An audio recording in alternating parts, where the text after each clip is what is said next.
السلام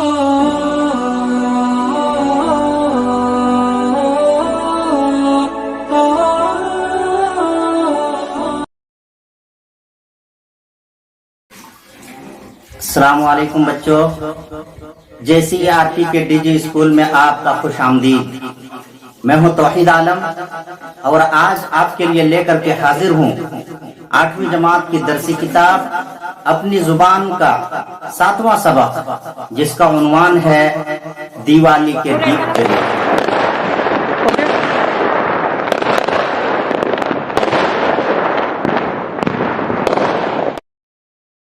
یہ ایک نظم ہے۔ اس نظم کو مشہور شاعر فراق گورکھپوری نے لکھی ہے۔ فراق گورکھپوری کا اصل نام رگھوپتی سہائے ہے۔ رگھوپتی سہائے فراق گورکھپوری کے نام سے مشہور ہیں۔ آئیے سب سے پہلے ہم اس نظم کی بلند خوانی کریں۔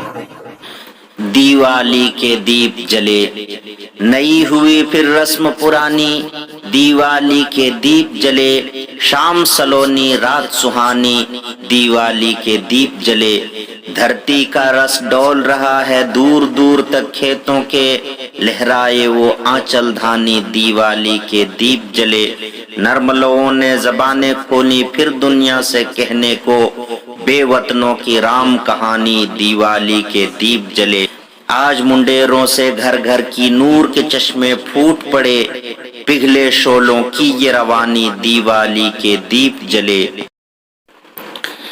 جلتے دیپک رات کے دل میں گھاؤ لگاتے جاتے ہیں، شب کا چہرہ ہے نورانی، دیوالی کے دیپ جلے، چھیڑ کے ساز نشاط چراغاں آج فراق سناتا ہے، غم کی کتھا خوشی کی زبانی، دیوالی کے دیپ جلے، نئی ہوئی پھر رسم پرانی، دیوالی کے دیپ جلے، شام سلونی رات سہانی، دیوالی کے دیپ جلے۔ اس شعر میں شاعر کہتا ہے کہ دیوالی منانے کی رسم پرانی رسم ہے جو برسوں سے چلی آ رہی ہے، لیکن دیوالی پر یہ پرانی رسم نئی ہو جاتی ہے، یعنی دیوالی پرانے زخموں کو تازہ کر دیتی ہے۔ لوگ دیوالی کا تہوار بہت جوش اور خروش سے مناتے ہیں۔ دیوالی کی شام سلونی اور رات بہت سہانی ہوتی ہے، گھر گھر دیواروں پر دیپ جلتے ہیں۔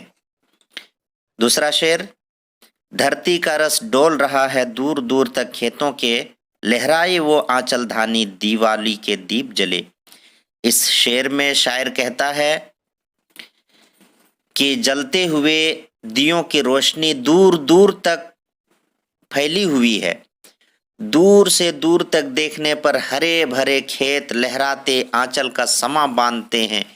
خوشی کی اس موقع پر ایسا معلوم ہوتا ہے کہ دھرتی دھانی آنچل اوڑھے انگڑائی لے رہی ہے۔ نرم لوگوں نے زبانیں کھولی پھر دنیا سے کہنے کو، بے وطنوں کی رام کہانی، دیوالی کے دیپ جلے۔ اس شعر میں شاعر کہتا ہے کہ جلتے ہوئے دیوں کی لوؤں کے پیچھے ایک غم کی کہانی پوشیدہ ہے۔ ایسا معلوم ہوتا ہے کہ جلتے ہوئے دیوں کی لوئیں اپنی زبانیں کھول کر دنیا سے رام کہانی یا رام کی دکھ بھری داستان بیان کرنا چاہتی ہے۔ دیوالی کے چراغاں کے پیچھے رام چندر جی کی قربانیاں اور ان کی دکھ بھری داستان چھپی ہیں۔ آج منڈیروں سے گھر گھر کی نور کے چشمے پھوٹ پڑے، پگھلے شعلوں کی یہ روانی، دیوالی کے دیپ جلے۔ اس شعر میں شاعر کہتا ہے کہ دیوالی کے دیے روشن ہونے کی وجہ سے آج ہر گھر کے منڈیر سے نور برس رہا ہے۔ دیوالی کے دیے اس روانی سے جل رہے ہیں کہ جیسے ہر طرف نور کے چشمے پھوٹ پڑے ہیں۔ جلتے دیپک رات کے دل میں گھاؤ لگاتے جاتے ہیں، شب کا چہرہ ہے نورانی، دیوالی کے دیپ جلے۔ اس شعر میں شاعر کہتا ہے ہر طرف دیوالی کے دیے روشن ہیں، رات کا چہرہ بھی روشن اور چمکدار ہے۔ یہ جلتے ہوئے دیے ایک طرف تو رات کو نورانی بناتے ہیں، دوسری طرف یہی دیے رات کے دل کو زخمی کر رہے ہیں۔ خوشی کے موقع پر کچھ محرومیاں اور ناکامیاں بھی یاد آ جاتی ہیں اور انسان کو تکلیف دیتی ہیں. یہ جلتے ہوئے دیے غم کی کیفیت بیان کرتے ہوئے پرانے غموں کو تازہ کر دیتے ہیں. چھیڑ کے ساز نشاط چراغاں آج فراق سناتا ہے، غم کی کتھا خوشی کی زبانی دیوالی کے دیپ جلے. اس شعر میں جو فراق لفظ استعمال ہوا ہے یہ شاعر کا تخلص ہے. تخلص کہتے ہیں وہ قلمی مختصر نام جو شاعر یا ادیب اپنے اصلی نام کے بجائے رکھ لیتے ہیں اور شاعر اس کا استعمال شعر میں کرتا ہے. مثلا الطاف حسین کا تخلص حالی اور مرزا اسد اللہ خان کا تخلص غالب تھا. اسی طرح سے رگھوپتی سہائی نے اپنا تخلص فراق رکھا. رگھوپتی سہائی فراق گورکھ پوری شاعر کا نام ہے. اس شعر میں شاعر اپنے آپ کو مخاطب ہو کر کہتا ہے کہ اے فراق، دیوالی کے موقع پر خوشی کے چراغاں جلائے جاتے ہیں. وہ خوشی کی زبانی غم کی داستان دہراتے ہیں، یعنی دیوالی کا تہوار خوشی کے ساتھ غم کی کیفیت کو بھی ظاہر کرتا ہے.